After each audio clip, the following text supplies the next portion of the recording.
A veces, en la medicina, los hallazgos más inesperados, bueno, resultan ser los más fascinantes. Hoy vamos a desentrañar un caso que es justo eso, un verdadero misterio médico. Pensemos en esto, sentir un bulto extraño en el cuerpo. Es algo que a cualquiera le preocuparía, ¿verdad? La mente se dispara. Bueno, justo así comienza la historia de hoy. Pero el final es algo que nadie se esperaba. Y aquí es donde arranca todo, con una chica de 14 años que un día se da cuenta de algo raro, una hinchazón en la espalda, algo que simplemente antes no estaba ahí. A ver, esta hinchazón no era nueva, llevaba ahí unos 5, quizás 6 meses.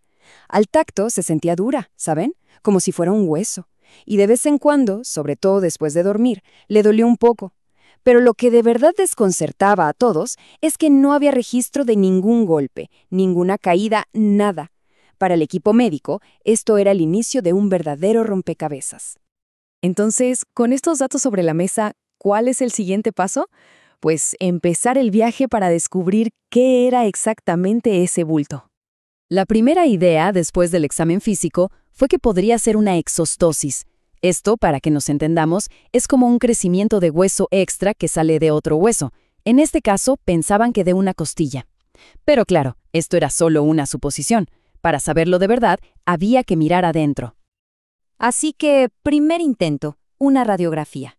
¿El resultado? Nada. Nada claro, al menos. El misterio seguía ahí, intacto.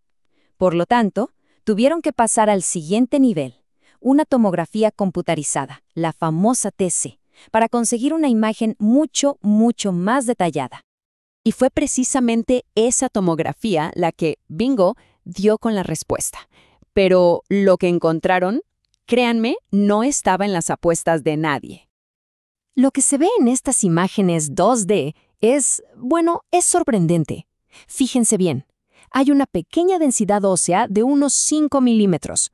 Y lo más curioso, sus bordes son lisos, perfectos, y está flotando. No está conectada a nada. No es una fractura, no. Simplemente está ahí. Pero si la imagen 2D era interesante, la reconstrucción en 3D es espectacular. Aquí se ve sin lugar a dudas. Es una pieza de hueso completamente separada, bien definida, justo en el borde inferior de la escápula. Ya no había duda. No era una fractura, no era un tumor. Era, literalmente, un hueso extra. Y sí, esta rareza tiene un nombre oficial, osículo del ángulo inferior de la escápula, o, para abreviar, OIAS, y resulta que es una variación anatómica, es decir, algo poco común, pero totalmente benigno. Es, en esencia, una pequeña pieza del rompecabezas óseo que nunca llegó a encajar. Ok, pero esto nos deja con una pregunta gigante. ¿Cómo es posible tener un hueso extra? Para entenderlo, tenemos que dar un paso atrás y ver cómo se forman nuestros huesos, porque el proceso es fascinante. Mucha gente cree que los huesos crecen de forma uniforme, como si se estiraran y ya, pero no es así. La escápula, por ejemplo, se forma a partir de 7 o más puntos de crecimiento distintos. Son los llamados centros de osificación. Pensemos en ellos como las piezas de un rompecabezas, que poco a poco tienen que unirse para formar el hueso completo. Y este rompecabezas no se arma en un día, Tarda años. Fíjense en la cronología. El OAS ocurre justamente con una de las últimas piezas en aparecer, la del ángulo inferior, que surge alrededor de los 15 años. Por alguna razón, esa piecita decide, independizarse, y nunca se fusiona con el resto. Y este diagrama es perfecto para visualizarlo. A la izquierda, una escápula como la de la mayoría de las personas. Y a la derecha, una conofias. Vean esa pequeña pieza. Es como una isla de hueso que se quedó separada del continente. Bueno, hasta aquí, todo bien. Es una variación anatómica, no hace daño. Entonces, ¿por qué es tan importante? Aquí es donde el caso se pone realmente interesante, sobre todo desde el punto de vista médico. Pensemos, si un radiólogo ve un trozo de hueso suelto en una imagen, ¿qué es lo primero que se le viene a la cabeza? Probablemente no sea una variación normal. Y ahí está el gran riesgo. Un Hoyas se puede confundir muy fácilmente con algo grave, como una fractura, o peor, un tumor óseo, como un osteocondroma. La clave está en los detalles, como vemos en la tabla.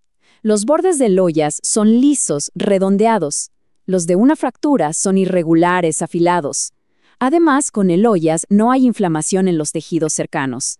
Son esas pequeñas pistas las que cambian por completo el diagnóstico. Y reconocerlo a tiempo lo es todo, porque si no se identifica, se abre la puerta a un montón de pruebas innecesarias y costosas. Se puede llegar a un diagnóstico equivocado generando una ansiedad tremenda tanto en el paciente como en su familia. Se podrían plantear cirugías que no hacen falta y todo por no reconocer una simple variación de la normalidad. Al final, la conclusión del estudio que analiza este caso es muy clara. Para un buen diagnóstico, es tan importante saber de enfermedades como conocer todas las posibles variaciones anatómicas que existen. El conocimiento de lo normal y sus variantes es fundamental. Así que volviendo a nuestra paciente de 14 años, su misterio se resolvió de la mejor manera posible. No necesitó cirugías ni tratamientos. Solo necesitó algo muy simple, pero muy poderoso, la tranquilidad de saber que lo suyo era benigno. Este caso nos deja pensando, ¿no? Nos recuerda que el cuerpo humano no sigue un único manual de instrucciones. Es increíblemente diverso. Y nos obliga a preguntarnos, ¿cuántas de las cosas que consideramos defectos o imperfecciones no son más que eso? Simples variaciones en la increíble diversidad humana.